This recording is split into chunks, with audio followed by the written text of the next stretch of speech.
Hear ye, hear ye. We now open the second 100 years of the Cleveland Municipal Court.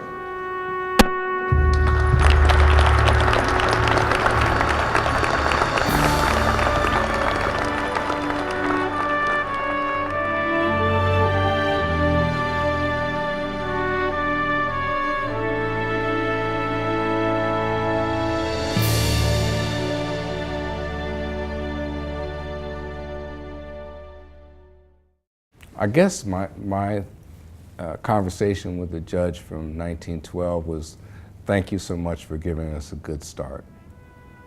We were one of the first municipal courts anywhere in the United States. I think we were maybe the second. The first Cleveland Municipal Court had 6 members. And back in those days, as you might imagine, all of those members were male. This judge lost one arm in a railroad accident. Some years later, he lost the other arm in a separate railroad accident. He made all of the entries by putting a pen in his mouth and wrote out what he needed to write out in that way. Mary Grossman stayed on the bench for 36 years, an outstanding jurist and outstanding lawyer. She formed the quote-unquote morals court, which was a docket that was heard in the Cleveland Municipal Court and dealt with things like gambling and prostitution and other types of vice. She was the one who came up with the idea and presided over that docket for many years. In 1942, Perry B. Jackson became the first black judge in Ohio when he was appointed to the court where he served for 27 years. Then, in 1969, Lillian W. Burke became the first black female judge in the state of Ohio. It was very significant in many ways. She was a very, very astute politician and campaigner. She had plenty of energy, but she was very calming effect on the court. Her leadership abilities stood out, and it really made me want to do well as a judge. So she's one of the trailblazers. We were all aware of her legacy. We all went to her house. She was just so proud, and she cried, and a lot of the younger judges didn't know her, so they got to have pictures with her, and it was really wonderful. I've had the privilege of knowing Judge Calandra from the time I was born. He taught me about being fair, being efficient, and being good-hearted. There was a man that cared about his community more than anyone I've ever known. People knew Judge Calandra not with a robe on, but with an apron on. He was always cooking at the spaghetti dinners and the pancake breakfasts. He loved this court. When I got to the bench, he said, treat the people that work there well, because they are true public servants that are there because they want to be there and they care about this court. Judge Calandra his chest would be out, and he'd be very proud this evening. John O'Toole was the court administrator for many, many years, and we all just loved Mr. O'Toole. He was just the greatest guy. He was just very diplomatic. He was able to go between the different factions and get them straightened out. My reference was the Bible first, treating others as you want to be treated, and the Constitution of the United States of America secondly. The only way that you can connect with people is to work with people. I mean, really connect with them in order to get their vote. I'm not a politician. I'm a student of government. Don't give me anything, that's secondhand. Just give me an equal chance. And I'll match or beat you at anything that you try to do where it takes intelligence. Stephanie was a force of nature, unlike virtually any other person that you were ever going to meet, just in her sheer personality, her determination to succeed, the acuity of her mental process, her ability to break things down to a level that even the most complex of issues could be made understandable, and her unbounded optimism. Stokes was really interesting. He came in and kind of wooed us all and talked us into voting for him to be administrative judge. The best thing that I ever got by way of advice I got from him. He was famous for smoking these large stogie cigars. And he had one in his mouth, and he took it out and he looked out the window. And after he looked out the window for a minute, he turned back to me and he says, you know, Adrian, performance is the best politics. I've always remembered that. Larry Jones was the most wonderful, thoughtful. He was a genius simply because he knew how to get along with people. Every year they would elect him as AJPJ because he had done an excellent job. I'm very proud of the fact that I've served 14 years as the presiding administrative judge, which indicated to me that my colleagues had some maybe support and good feelings about what we did at the court. We was very proactive at court, as you know, because you help us along the way, but you know, drug court, domestic violence docket, mental health docket, and we was kind of a leader of all these different dockets. Now they're pretty much coming throughout the state of Ohio, but I'm very proud of the fact that we was at the forefront of Cleveland's court to bring many of these programs into existence. It is a specialized court, formed in 1980. It was a difficult birth with state legislation.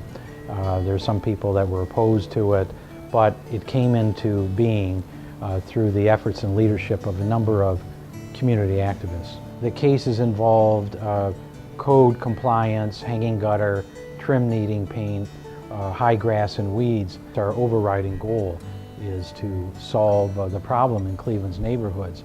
Because the defendants we see, it's not only for their property, but their property, their neighbors' values, and even quality of life hinges on their neighbor's property. And a lot of times the people that appear in Muni Court are not really hardcore criminals. It's poverty, it's ignorance, and it's irresponsibility. We're dealing with people that have had their homes condemned.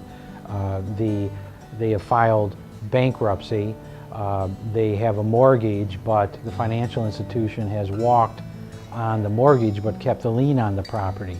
And so it's become more difficult and more complex. It's some hard problems because you try to fashion a legal remedy for social ills, social problems, and that's what you run into in Muni Court. Municipal court judges have to be of a top legal, social, mental level. We needed the technology so that we could be the people's court that we always talked about. We took this court to the people and we allowed the community to ask us questions. And that was very unique. And it's still very unique in this country that judges and the clerk of courts will go out to the community, have a town hall meeting, and talk about the court. And now we have what is called In the Neighborhood. And we've probably seen over 6,000 people. We really talk to them in a firm way, but a very kind way, to let them know that we're there for them to help them. But we also let them know that if you don't come to resolve your problem, I can't guarantee what happens the next time. In 1998, I had a chance to become the drug court. At that point, we called it the Greater Cleveland Drug Court. And really, that kind of rejuvenated my life as a judge because it gave me a chance to really learn about the disease of addiction, about the human spirit, and it made me a better person. And I think as a result of that, I was able to help some people turn their lives around. They always thank me. They always thank me. It was 10 o'clock at night. It was snowing and oh, it was a terrible night. He said, wait a minute, aren't you Judge Jasper? He said, come on, baby, I'll push your car home because you really helped me a lot. One of the things that we can do in this court is really touch people and make an impact upon their lives. We had a harmony in this court that you wouldn't believe. I mean, we were very cohesive and helpful to each other. I was kind of like the little girl of the court. They didn't have a lot of training like they do they now.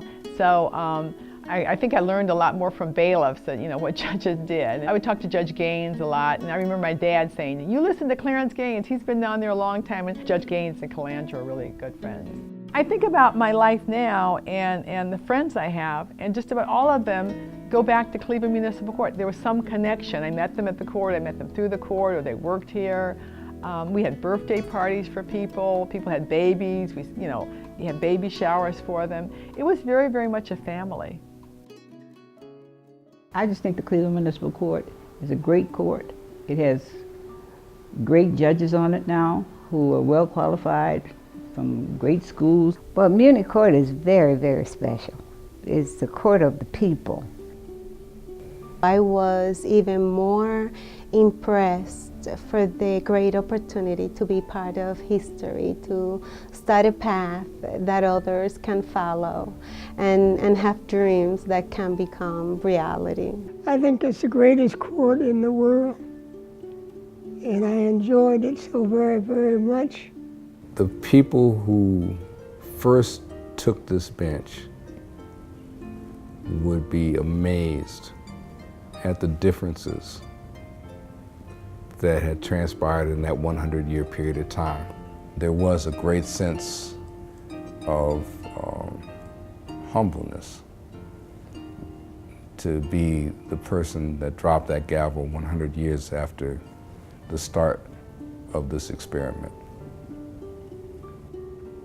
When I was growing up, and as a lawyer, a man's word was his bond. In fact, that made a man.